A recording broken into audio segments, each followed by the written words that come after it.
जय हिंद दोस्तों। आज हम यूपीएससी टॉपर अर्पित कुमार की कॉपी का डीप एनालिसिस करेंगे और जानेंगे उनके टॉप स्कोरिंग सीक्रेट्स। तो चलिए देखते हैं। देखिए, पहला क्वेश्चन है, भारतीय संवैधानिक योजना की ब्रिटिश संसद से तुलना कीजिए। 150 वर्ड में लिखना है। तो यहाँ पर देखिए इंट्रोडक्शन में क्या लिखा गया है। देखिए इंट्रोडक्शन में लिखा गया है कि भारत तथा ब्रिटेन दोनों संसदीय लोकतांत्रिक देश हैं, परंतु दोनों के अपने विशिष्ट लक्षण हैं। ठीक है, इस तरह से स्पष्ट और संक्षिप्त इंट्रोडक्शन लिखा गया है। इसी तरह से आपको भी प्रयास करना है। देखिए, जब भी हम आंसर राइटिंग करते हैं तो जब इंट्रोडक्शन लिखते हैं तो सबसे बड़ी चुनौती ये उत्पन्न होती है कि इंट्रोडक्शन में लिखें तो क्या लिखें। तो इसके लिए आपको पहले क्वेश्चन को ठीक से पढ़ना है और उसमें कोर वर्ड को फाइंड आउट करना है। कोर वर्ड ऐसे वर्ड होते हैं जो मूल वर्ड होते हैं, यानी कि जिस वर्ड पर ज़्यादा जोर दिया जाता है। तो देखिए यहाँ पर जो है भारतीय संविधान और ब्रिटिश संविधान दोनों जो है कोर वर्ड हैं और इसी को आधार बना करके इंट्रोडक्शन लिखा गया है। उम्मीद है अब आपको इंट्रोडक्शन लिखने में कभी भी समस्या उत्पन्न नहीं होगी। अब बात करते हैं मेन बॉडी की। तो मेन बॉडी में देखिए तुलनात्मक दृष्टिकोण अपना रखना है। ठीक, यहाँ पर तुलना कराने की बात की गई है, तो आपको मेन बॉडी में अपना तुलनात्मक दृष्टिकोण रखना है। तो यहाँ पर देखिए विधायिका की तुलना समानता और असमानता के आधार पर कराई गई है और सबसे अच्छी बात है कि डायग्राम बना करके बुलेट पॉइंट में ये तुलना करवाई गई है।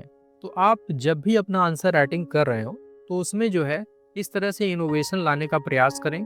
देखिए, जब आप पैराग्राफ में आंसर राइटिंग करते हैं तो ज़्यादा शब्दों की आवश्यकता पड़ती है आपको, जिससे आप वर्ड लिमिट को क्रॉस कर जाते हैं। तो अच्छा होगा कि आप बुलेट पॉइंट में आंसर राइटिंग करें। ठीक है, जहाँ पर उपयुक्त हो वहाँ पर आप डायग्राम, फ्लो चार्ट और मैप का प्रयोग कर सकते हैं। तो यहाँ पर देखिए समानता में लिखा गया है कि द्विसदनीयता तथा शक्ति पृथक्करण की जगह शक्ति संतुलन है, यानी कि भारतीय विधायिका और ब्रिटिश विधायिका में जो तुलना करवाया गया है उसमें समानता है शक्ति संतुलन की। ठीक है, और दूसरा पॉइंट है फर्स्ट पास्ट द पोस्ट चुनाव प्रणाली। असमानता में देखते हैं, असमानता में लिखा गया है कि ब्रिटिश संसद सर्वोच्च है, वहीं भारतीय संसद संविधान से बधी होती है। ठीक है, तो यहाँ पर देखिए इनको फीडबैक मिला है कि भारत में संविधान सर्वोच्च है।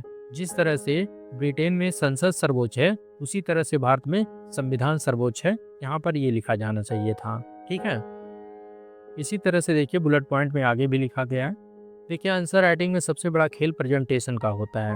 आपका प्रेजेंटेशन जितना अच्छा होगा आपको उतना ही अच्छा नंबर मिलेगा। तो ये स्किल आप जो है लगातार आंसर राइटिंग करके डेवलप कर सकते हैं। एक दिन या रातों रात जो है ये स्किल आप डेवलप नहीं कर सकते हैं। यदि आप हमारे आंसर राइटिंग बैच से जुड़ना चाहते हैं तो दिए गए नंबर पर आप कांटेक्ट करके डिटेल ले सकते हैं और हमसे जुड़ सकते हैं। वहाँ पर आपको डेली प्रैक्टिस करवाया जाएगा और अनुभवी टीचर्स के माध्यम से आपके कॉपी का मूल्यांकन किया जाएगा। देखिए, आगे कार्यपालिका की तुलना करवाई गई है समानता और असमानता के आधार पर। उसके बाद न्यायपालिका की तुलना करवाई गई है। न्यायपालिका में लिखा गया है कि भारत में संविधानवाद होने से न्यायपालिका अधिक मजबूत है। ब्रिटेन में कॉमन लॉ न्यायपालिका का आधार है। ब्रिटिश सर्वोच्च न्यायालय का गठन नवीन गठन है। ठीक है, इस तरह से जो है न्यायपालिका का तुलना करवाया गया है। अब लास्ट में जो है कंक्लूजन कोट किया गया है जो कि स्पष्ट और संक्षिप्त है।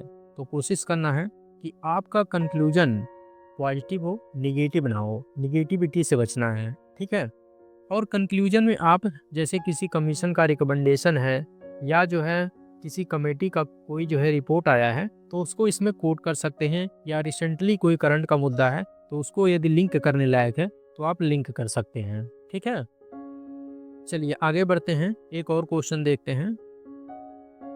देखिए, दूसरा क्वेश्चन है संविधानवाद की अवधारणा चर्चा कीजिए तथा भारतीय लोकतांत्रिक प्रणाली में इसे किस प्रकार लागू किया जाता है। ठीक है, तो यहाँ पर देखिए कोर वर्ड क्या है। कोर वर्ड है संविधानवाद। इसकी अवधारणा की चर्चा करना है। तो सबसे पहले इंट्रोडक्शन में देखिए यहाँ पर क्या लिखा गया है। यहाँ पर संविधानवाद का डेफिनेशन लिखा गया है। ठीक है, तो लिखा गया है कि संविधानवाद से तात्पर्य संविधान के उपबंधों का संरक्षण, संवैधानिक नैतिकता का पालन तथा संविधान के अतिक्रमण न करने से है। ठीक है, ये जो है सिंपल वे में इंट्रोडक्शन हो गया।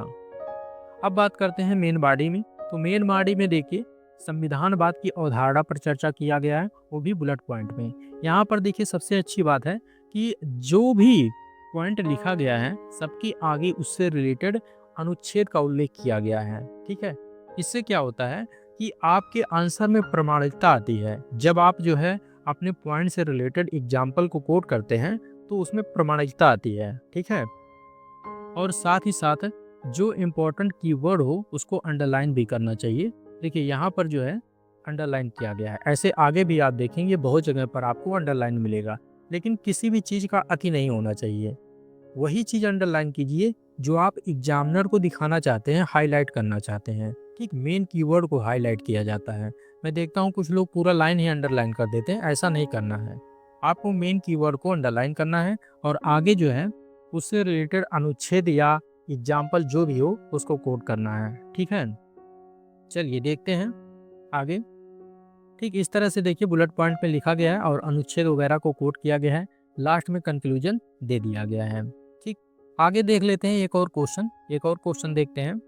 देखिए तीसरा क्वेश्चन है, निर्वाचित राज्यपाल की अपेक्षा मनोनीत राज्यपाल के पीछे के औचित्य की जांच कीजिए। 150 वर्ड में लिखना है। यहाँ पर देखते हैं इंट्रोडक्शन में क्या लिखा गया है। तो देखिए यहाँ पर इंट्रोडक्शन में लिखा गया है कि संयुक्त राज्य के विपरीत कनाडा की भांति भारत में मनोनीत राज्यपाल का प्रावधान किया गया है। यहाँ पर देखिए राज्यपाल के मनोनयन से संबंधित जो अनुच्छेद है उसको यहाँ पर कोट कर दिया गया है। तो इस तरह से जब आप पॉलिटी का आंसर राइटिंग कर रहे हो तो जहाँ पर उपयुक्त हो अनुच्छेद का प्रयोग अवश्य करें, ठीक है। अब यहाँ पर भी देखिए बुलेट पॉइंट में लिखा गया है हेडिंग डाल करके कि मनोनीत राज्यपाल के प्रावधान के पीछे के तर्क, ठीक है। तो यहाँ पर जो है एक एक पॉइंट को यहाँ पर लिख दिया गया है और जो है जहाँ पर आवश्यक है वहाँ पर अंडरलाइन भी किया गया है। ये कापी आप हमारे लक्ष्य पीसेस टेलीग्राम चैनल से डाउनलोड कर सकते हैं, जिसका लिंक डिस्क्रिप्शन बॉक्स में दिया गया है। तो वहाँ से इसको डाउनलोड करके आप पूरी कापी देख सकते हैं, ठीक है। देखिए आगे देखते हैं। देखिए बुलेट पॉइंट में लिखा गया है और लास्ट में जो है कंक्लूजन कोट कर दिया गया है।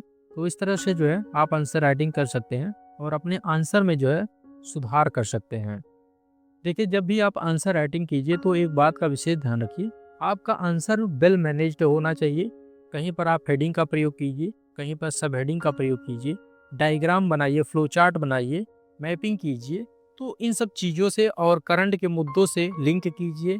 और इस सेकंड एआरसी रिपोर्ट है, नीति आयोग का रिपोर्ट है, तो ऑथेंटिक जो कमीशन है उसके रिपोर्ट को आप कोट कर सकते हैं, जिससे आपके आंसर में ऑथेंटिसिटी आएगी।